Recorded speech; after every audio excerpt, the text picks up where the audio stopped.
I've never encountered a project that is entirely grown out of love. There was a need, and there was grief, and there was love. And now there's a school.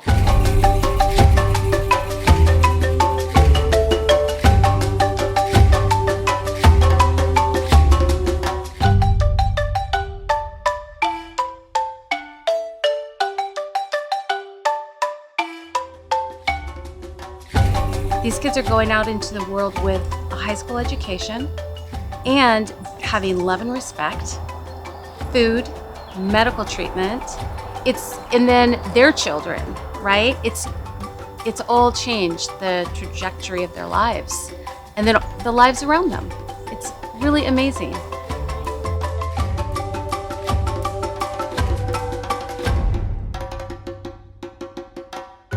To get a whole community of people on this side of the world working to support the growth and the care and the education and the quality of life for people they've never even met.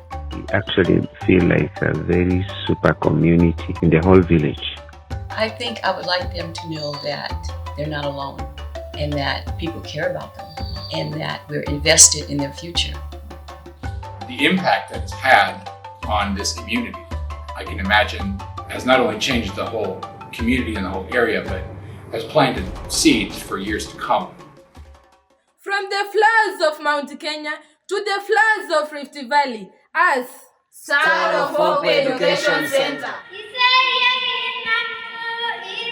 Stella Stars is a school, but it is so much more than that. I have been thinking a lot recently about sort of what it is tangibly versus what it is intangibly. So on paper, it is giving kids that would not have been able to get an education. That's pretty black and white. But it's so much more than that. We dreamt of offering vocational training and practical hands-on education in trades that are common to the area and are useful to the community. And we started a vocational training and apprenticeship program.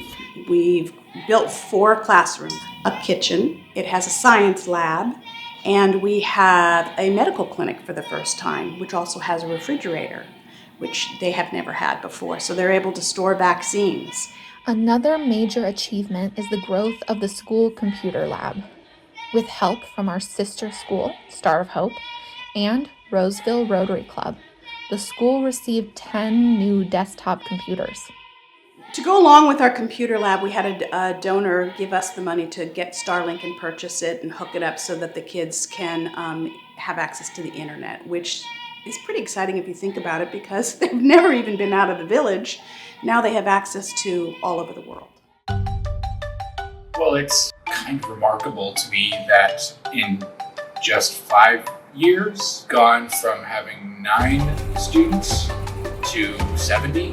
So that's a combination of the kids that are graduating from the primary school, and then we've also gotten kids that have come to the school from other either parts of the village that weren't going to school. We even had a couple of kids that have come from other villages and are living on campus. I was thinking a lot about the trip that they took. That was so cool to me and did speak to the philosophy of what the school is, because obviously it is offering water and medicine, and this trip is more than that. It's like hope and it's curiosity. 2024 and 2025 have seen 2 really major projects achieved, and I'm really excited about it. All the projects that Stella Stars has taken on and accomplished have been important to me. I think the water project, there was so much that went into that, and you can't survive without water. In 2023, a geological study showed the primary school sat atop a healthy aquifer. After months of researching the viability of drilling a borehole over the aquifer, Stella Stars was introduced to Dave Spicer, an active member of the University District Rotary Club. Dave was so moved by our work, he offered to partner with us to raise funds for drilling the well. With contributions and support from over 8 local Rotary clubs, as well as a handful of individual donors, we raised enough money to address the water scarcity problem the school and the village have faced for over 35 years, and the Stella Stars Water Project took flight. In March 2025, we hired a Kenyan-based engineering company and broke ground. We reached water at 75 meters, far shallower than predicted. Once we ran standard water quality tests and received positive results, we began the construction of a well, a steel water tower, the fabrication of a 10-liter storage tank, and a secure water kiosk that will provide fresh water for both the primary and high schools, as well as the rest of the village. It impacts the village, it impacts the kids, it impacts the teachers. I think that is, it's a huge accomplishment. One of the other really exciting accomplishments we've had in 2025 is that one of our long-term donors, Amanda Franklin, called us up and said, hey, I'd like to install solar panels in your schools. We've been researching solar energy for years, and while the campus has a few small solar panels, they do not come close to meeting the needs of running 2 schools, a functioning kitchen, 2 dormitories, a computer lab, and a medical clinic. Work started July 1st and was completed on July 20th. We came a long way from candlelight, kerosene lamps, generator, and fuel costs that were high. And now, an automatic alternative power exchange via solar project. Whatever else is presented to us, even though it might seem like a big project, we've proven we can do it. Our next dream is to build a recreational center that will house a track, a soccer field, a basketball court, and an art center. Getting to walk into a space where you are wanted, where you have resources, where you have other people around you. And each time that you have shown us pictures of the children, they smile. That is so wonderful.